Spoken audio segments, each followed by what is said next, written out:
Pourquoi l'alcool plus l'acé, ça crée une nouvelle molécule chimique dans ton corps très addictif? Rebondis dessus s'il te plaît. Eh bien, je vais vite rebondir dessus. Alors pourquoi ça se crée? Tout simplement parce que les deux mélangés, voilà, il y a un mélange biologique chimique qui se crée et donc cette nouvelle molécule apparaît. Par contre, elle n'est pas très addictive, mais elle est dangereuse.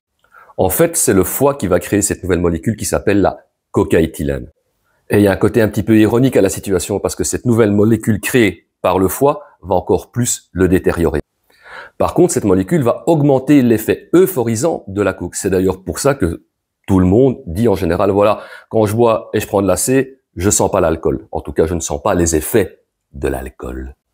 Donc c'est assez vrai qu'on ressent moins l'état d'ivresse qu'on a mélangé les deux. Mais ça n'enlève en aucun cas le nombre de grammes d'alcool dans le sang.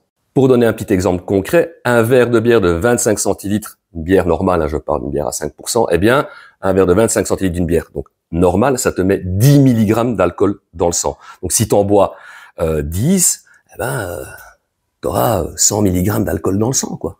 Et le truc un petit peu traite dans ce genre de situation, c'est qu'une fois que l'effet de la coke commence à descendre, tu vas ressentir un petit peu plus l'effet de l'alcool. Et à partir de là, on va se retrouver dans une espèce de no man's land, je vais le dire comme ça, parce que voilà, tu vas plus ressentir l'effet de l'acé, donc tu vas être moins excité, mais tu vas quand même un petit peu le rester tout de même, et tu vas sentir l'effet de l'alcool. Donc, tu vas avoir envie de dormir à cause de l'effet de l'alcool, mais tu ne vas pas y arriver à cause de l'effet excitant de l'acé. Et à partir de là, c'est tempête sous les tropiques au niveau du cerveau. Déjà, l'alcool, c'est un dépresseur. Donc, en descente, on se sent pas terrible. Et l'acé, ça provoque quoi? De la parano, de l'anxiété, de l'angoisse, etc., etc. Donc là, tu vois, les deux mélangés, non. Compliqué de dormir, hein.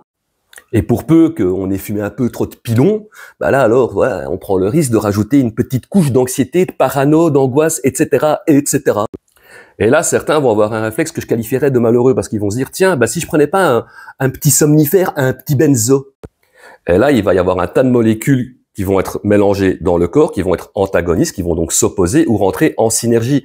Et là, voilà, il y a moyen de se retrouver dans un drôle d'état. C'est d'ailleurs pour ça qu'on dit toujours ne pas mélanger ce genre de trucs parce que ça peut provoquer des effets inattendus.